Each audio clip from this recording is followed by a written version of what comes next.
Assalamualaikum warahmatullahi wabarakatuh. Selamat datang kembali di channel Pen and Fashion, channel yang menyuguhkan video cerita bergambar seputar misteri. Simak terus video dari kami.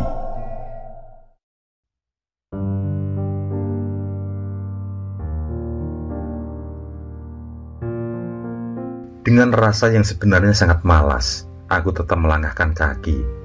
Ku tinggalkan istriku yang merengek minta buah bernama sawo. Buah sawo sebenarnya tersedia di kios-kios pasar buah. Tapi berhubung sudah jam setengah 12 malam, mana ada kios buka. Apalagi sawo yang diminta adalah sawo milik Haji Azhar. Masalah izin sudah tidak jadi soal, karena setiap orang di kampung selalu diberikan izin, siapapun silahkan ambil. Masalahnya, pohon sawo milik Haji Azhar terkenal angker.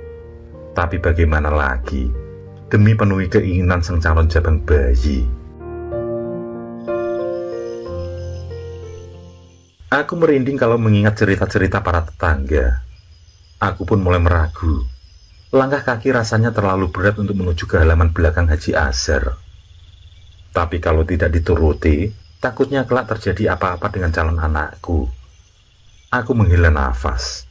Apa iya usia kandungan 7 bulan itu sedang idam-idamnya? Beberapa waktu yang lalu istriku juga minta dibelikan sandal yang warnanya hijau pupus. Lalu istriku minta dibelikan es cendol, belum yang ini itu. Malam ini minta sawo. Duh, aku pun menepuk jidat. Rumah Haji Azhar yang magrong-magrong seperti istana sudah mulai terlihat dari kejauhan. Aku tidak bisa membayangkan jika ada pocong tiba-tiba menghadangku, atau kuntilanak sedang bertengger di atas dahan. Rasa menggirik tiba-tiba saja menyergap. Memasuki halaman belakang Haji Azhar, aku tersadar kalau aku lupa membawa senter dan HP.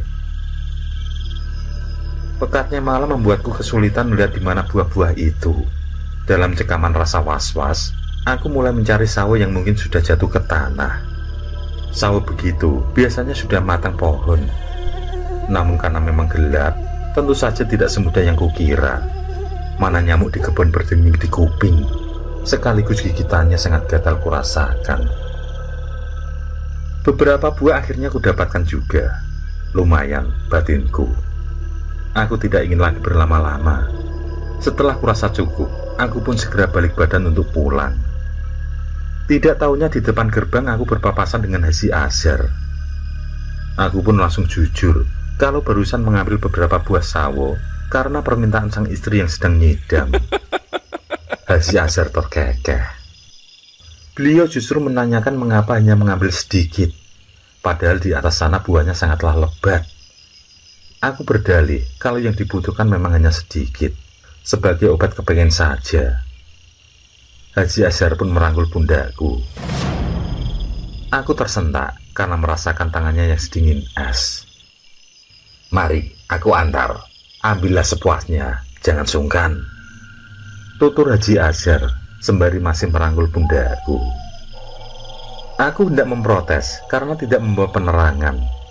Namun entah secara bagaimana aku bisa melihat buah-buah sawo itu dengan begitu jelas. Aku pun segera memanjat. Sesampai di atas, berbekal kantong plastik di tangan, dengan segera aku pun memetik buah-buah itu. Setelah plastik penuh aku pun turun. Rasa hati bahagia bisa menuruti permintaan sang istri. Senyum lebar pun ku kembangkan. Tapi aku sudah tidak lagi melihat Haji Azhar. Padahal sesaat sebelum aku menginjakkan tanah, beliau masih berada di bawah pohon.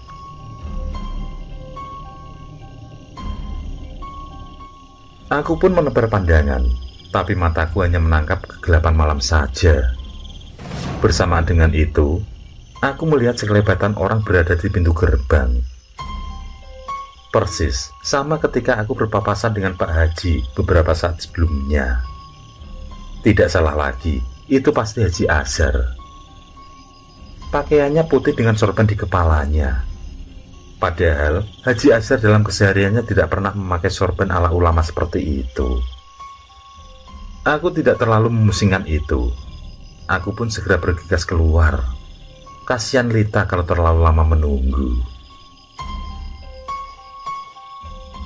Di pintu gerbang itu lagi-lagi aku celingukan. Aku hanya ingin mengucapkan terima kasih pada Pak Haji yang sudah menemani mengambil buah sawo. Tapi beliau sudah tidak nampak.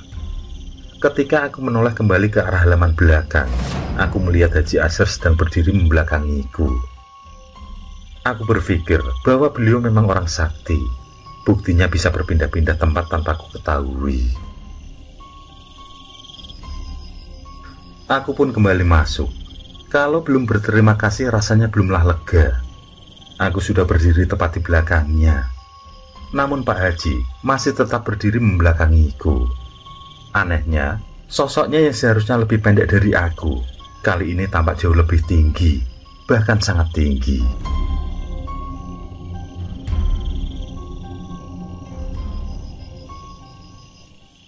Pak Haji, terima kasih sawonya. Semoga Pak Haji diberikan kesehatan selalu. Tapi Pak Haji masih tetap berdiri di tempatnya. Tidak berkata apapun, juga tidak berbalik badan sepatutnya orang yang sedang diajak bicara. Akulah yang justru penasaran. Aku pun berjalan untuk bisa berhadapan langsung dengan beliau. Dan betapa terkejutnya ketika sudah berhadapan dengan beliau. Sosok bertubuh tinggi dengan sorban di kepala yang kukira Haji Asher ternyata bukanlah beliau. Aku hendak berteriak namun mulutku mendadak gagap. Lututku mendadak gemetaran. Kantung plastik berisi buah sawo nyaris saja jatuh. Sosok tinggi itu ternyata adalah pocong. Butuh waktu beberapa saat untuk mengumpulkan keberanian, karena bentuk dari pocong itu sungguh-sungguh sangat mengerikan bagiku. Barulah saat keberanianku mulai terkumpul, aku pun lari dengan sekencang-kencangnya.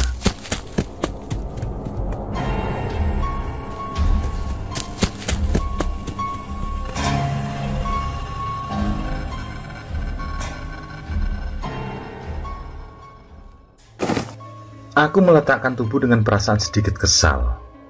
Sudah malam-malam diminta mencari sawo, sampai-sampai ketemu pocong. Ketika sawo kuberikan, istriku hanya menjawab, "Sudah, aku sudah tidak kepingin." Lalu kembali tidur dengan lelapnya. Tapi ya sudahlah, mungkin memang bawaan janin. Yang penting aku sudah membawakan apa yang ia mau. Di sela rasa takut yang masih mendera setelah berhadapan dengan sosok pocong, aku coba meluruhkan rasa jengkelku. Aku harus lebih sabar, apalagi yang kuhadapi adalah salah satu wanita yang paling kucintai dalam hidupku. 3 wanita itu, di peringkat pertama adalah almarhumah ibuku, yang kedua baru istriku. Lalu aku menempatkan Nilam, adikku di urutan ketiga. Semenjak kedua orang tuaku meninggal, aku memang membawa Nilam ikut ke rumah. Bagaimanapun juga ia adalah adikku. Aku kini bertindak sebagai kakak, sekaligus menjadi pengganti sosok figur seorang ayah. Beruntungnya aku, Lita pun bisa membawa diri sebagai kakak yang baik untuk Nilam, dan begitu pun sebaliknya.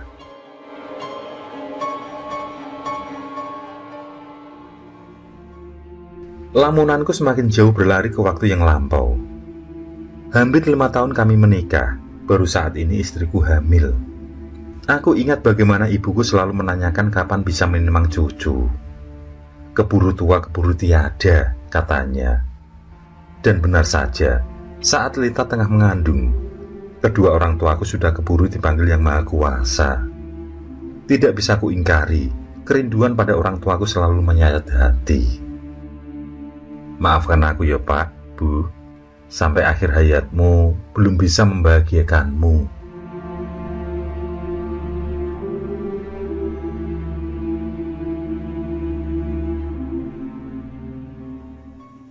Aktivitasku hari itu tergolong padat. Lembar-lembar pekerjaan di meja kerjaku nyaris tidak pernah habis, meskipun aku mengerjakannya dengan kecepatan penuh. Aku bahkan nyaris tidak sempat membuka handphone. Biasanya, aku tetap menyempatkan diri untuk menanyakan kabar di rumah, baik itu pada istri maupun pada adikku. Tapi hari itu, pekerjaanku benar-benar menumpuk. Barulah ketika azan zuhur berkumandang, aku agak bisa bernafas lega. Saat itu juga aku mengambil ponsel dan membukanya.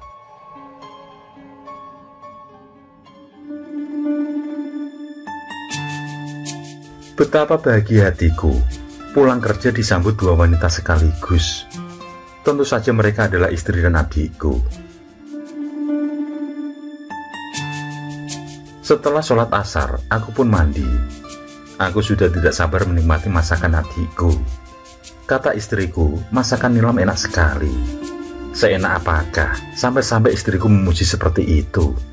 Sebab tidak seperti biasanya. Lita memang tidak pernah mencela, namun ia pun sangat jarang memuji.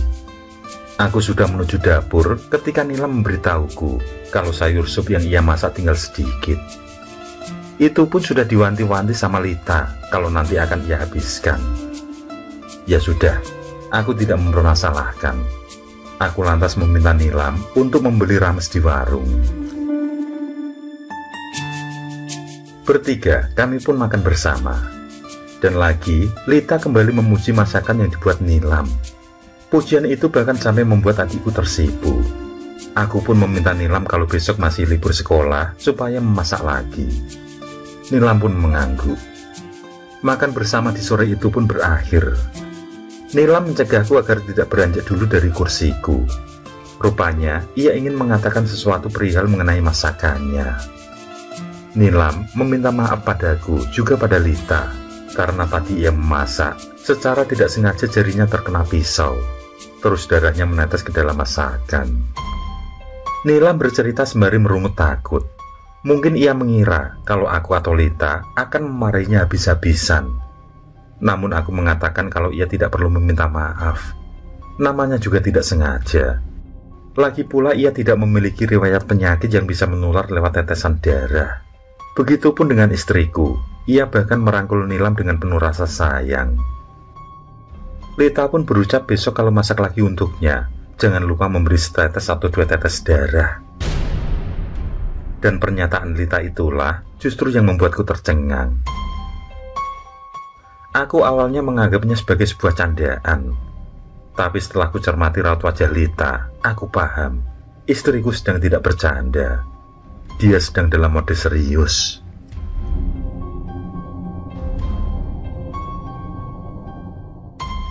Sore itu, sepulang kerja, aku tidak mendapati Lita yang ceria seperti hari kemarin. Pun demikian halnya dengan Nilam. Wajahnya sedikit tertekuk. Sepertinya ada sesuatu di antara keduanya. Aku yang curiga pun menanyakan pada mereka. Nilamlah yang menyaut pertama kali. Ia minta maaf karena masakannya kali ini tidak sesuai harapan Mbak Yunya. Aku menanyakan, apakah karena kurang asin, atau keasinan, atau kenapa? Lita lah yang menjawab, kalau masakan Nilam tidak seperti yang ia inginkan. Dengan hati-hati, aku mencoba menenangkan Lita yang mulai terlihat mendidih. Dalam hati, sebenarnya aku tidak mau memperpanjang persoalan seperti ini. Apalagi kalau hanya soal keasinan, kurang pedas, dan lain-lain. Namun lagi-lagi aku berpikir, mungkin bawaan dari calon jabang bayi, sehingga akhir-akhir ini istriku seringkali emosional. Nilam tidak mau memberikan darahnya, walau hanya setetes. Teriak istriku lantang. Baik aku dan Nilam benar-benar terkejut mendengar teriakan Lita.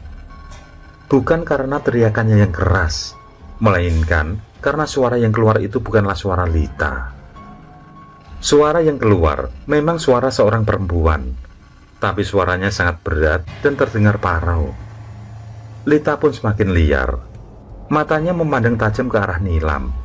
Tangannya perlahan terangkat, lalu dengan jari telunjuknya ia menuding tepat ke arah muka adikku. Ia berucap kalau ia suka darah Nilam. Ia inginkan darah Nilam. Nilam pun mundur dengan raut wajah terlihat pucat pasi. Begitupun denganku, yang saat itu juga langsung menenangkan Lita. Bagaimana mungkin seorang istri nyidam darah manusia? Aku hanya berpikir bahwa mungkin ada sosok halus yang sedang merasuki tubuh istriku. Aku kembali mengerutkan kening saat istriku mengatakan sesuatu yang jauh di luar nalar. Ia berucap kalau calon anak kita menginginkan darah tantenya. Darah nilam benar-benar lezat, membuatnya ketagihan. Daging nilam pun pasti gurih sekali. Disuruhnya aku menyembelih saja nilam, lalu dagingnya dimasak. Kamu itu ngomong apa sih? Kalau ngomong bu yang bener. Hardiku pelan sambil menyuruhnya istighfar. Sebercandanya Lita, bisa aku pastikan tidak akan ia berbicara seperti itu. Belum terhapus benar ingatanku saat bertemu pocong di halaman belakang rumah Haji Azhar. Kini aku kembali dipusingkan oleh permintaan Lita yang tidak masuk akal. Kali ini mata Lita tajam menatap ke arahku. Ada bias amarah terpancar dari sorot mata itu. Tiba-tiba saja istriku berseru, jika ia hanya inginkan daging nilam, bukan yang lain. Namun lagi-lagi, suara yang keluar bukanlah suara Lita. Suara itu sangatlah parau. Dan aku semakin sadar, ada bahaya yang sedang mengancam. Tapi aku tidak mau buru-buru memvonis. Segera aku ajak Lita masuk ke kamar. Sedangkan dengan bahasa isyarat, aku menyuruh Nilam untuk segera ke kamarnya.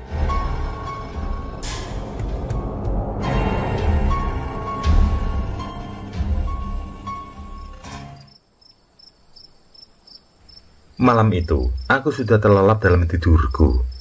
Ketika mulai mendengar suara gaduh di kamar sebelah, aku pun segera bangun. Saat di sebelahku tidak lagi kudapati Lita, aku pun segera bangkit. Suara gaduh itu pastilah antara Nilam dan Lita.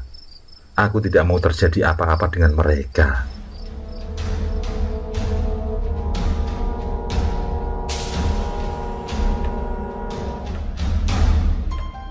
Setiba di kamar Nilam, aku menghardik istriku dengan keras.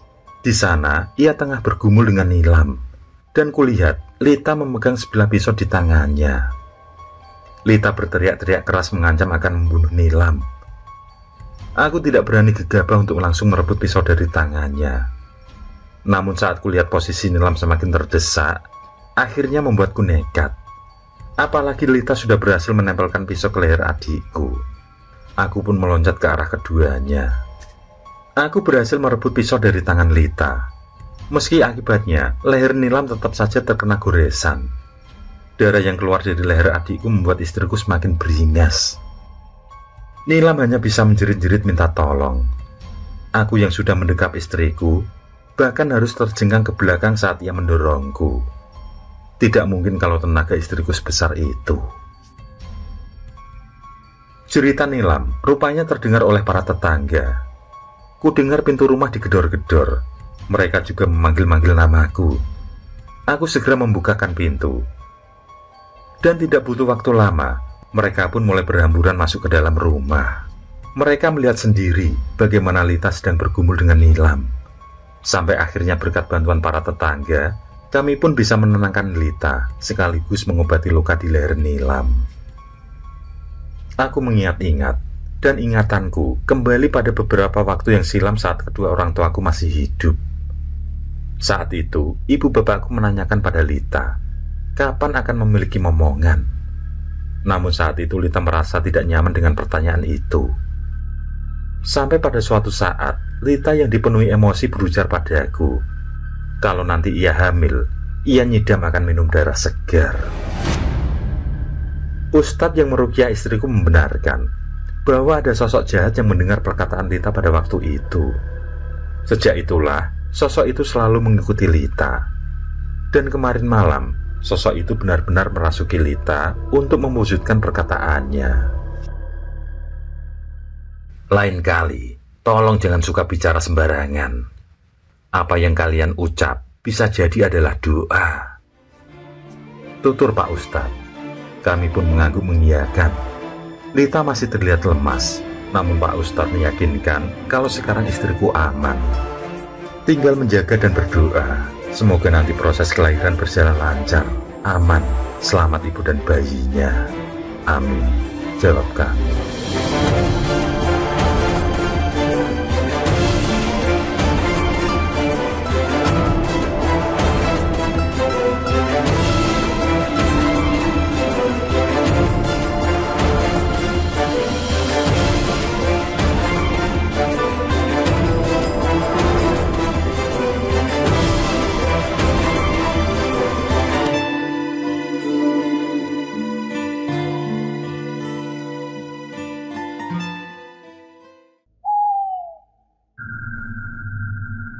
Oke, terima kasih. Semoga kawan-kawan terhibur, dan untuk ke depan, semoga channel ini bisa lebih baik lagi. Akhirul kalam, wassalamualaikum warahmatullahi wabarakatuh. Sesandingan hormat kali